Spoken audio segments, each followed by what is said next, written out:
ada perbincangan antara daun, batang, dan akar. Nah, sebuah pohon jati itu terdiri dari bahwa akar, batang, dan daun. Nah, dari semenjak kecil, akar itu selalu memberikan makanan, mensuplai makanan pada dahan, batang, ataupun daun, hingga sampai pohon itu menjulang tinggi, dan ketinggian pohon itu pun sampai tidak bisa ditandingi oleh pohon yang lain. Pohon jati itu selalu tinggi. Nah, satu ketika datanglah musim kemarau. Di musim kemarau, si akar sudah sulit untuk mendapatkan makanan karena tanahnya yang kering. Nah, pada saat itu terjadi perbincangan antara akar, dahan, dan ranting atau daun. Nah, kata akar, aku sudah tidak sanggup lagi memberikan makanan, memberikan apapun yang dibutuhkan oleh kalian. Aku sudah tidak bisa. Nah, kata si batang atau dahan, kalau begitu biarkan aku saja dikorbankan agar kamu tetap hidup. Lalu kata daun, jangan, kalian tidak boleh berkorban. Kalian tidak boleh mengorbankan hanya untuk kepentingan diriku. Lalu daun pun berkata, kalau seperti itu, biarkan aku saja yang dikorbankan. Karena musim kemarau ini cukup panjang. Jika aku dikorbankan, kalian tetap hidup.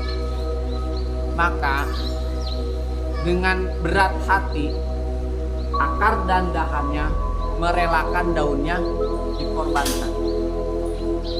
Daun pun akhirnya berguguran satu demi satu. Mereka mati.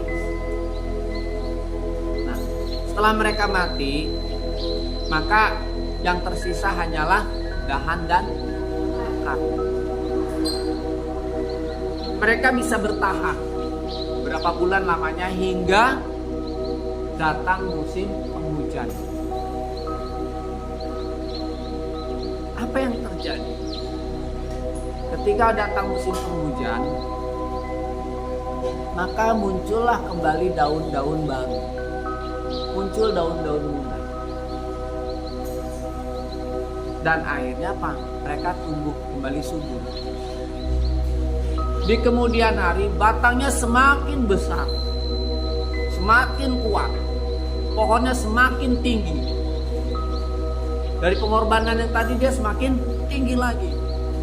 Kembali lagi datang musim kemarau berikutnya. Dan terjadi pula perbincangan seperti itu. Tapi apa yang terjadi? Tidak. Kali ini kita tidak dihadapkan pada persoalan kemarau panjang. Tapi yang terjadi adalah batang ini harus segera dipotong. Karena untuk kebutuhan manusia. Dengan ikhlas akhirnya apa? Si ranting dan daunnya, si batang dengan daunnya, dahannya akhirnya harus mati. Tapi tetap meninggalkan akar. Pada saat perbincangan itu apa? Biarkan aku berkorban agar kamu tetap berada di tanah. Kemudian apa? Kenapa kalian harus berkorban demi aku? Kata akar.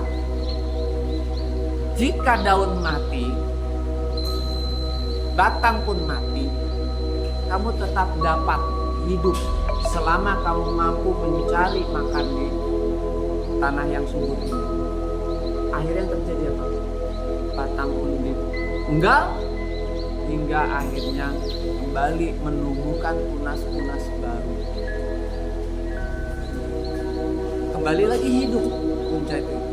Nah, dari cerita ini, satu, pengorbanan kita mungkin dianggap sukses oleh diri kita. Bisa tinggi, cita-cita bisa tinggi ke atas, kesuksesan kita bisa naik ke atas. Tapi jangan salah, di antara kesuksesan kita bisa meraih kesuksesan itu ada pengorbanan orang lain. Bukan karena diri kita yang hebat. Salah besar kalau kita hanya mengandalkan diri kita hebat. Tapi ada campur tangan yang lebih hebat. Satu, siapa? Yaitu kedua orang tua kita di rumah. Kedua orang tua kita yang melindungi kita. Kedua orang tua kita yang memberi nafkah kita, hingga kita bisa sukses. Kemudian apa lagi? Ada teman yang baik yang selalu mendoakan, yang selalu mensupport kita untuk bisa hebat. Jadi kalau seandainya nanti kelak kalian sudah dewasa, kelak kalian sudah hebat, maka kehebatan itu bukan semata-mata karena diri kita yang hebat, tapi kita didampingi oleh orang-orang hebat, orang-orang yang bisa membuat kita sukses. Nah, dari situlah, dari titik itu kenapa ketika kita sukses, jangan pernah kita merasa sombong. Jangan pernah kita merasa sombong, angkuh. Sudah cukup buat kita peristiwa Firaun. Sudah cukup buat kita orang kaya kisah Korun. Cukup. Dan masih ada lagi kisah-kisah lain.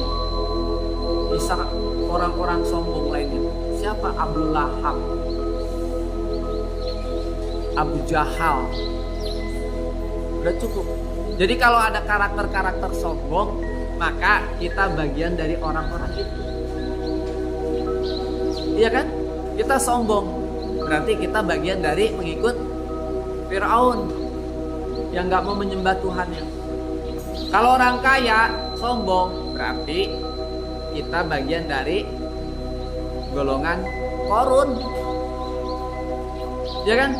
Kalau sudah bodoh atau tidak berilmu, dikasih ilmu, dinasehati, sombong, berarti seperti Abu Jahal. Ya kan? Lalu bermaksiat, ya kan?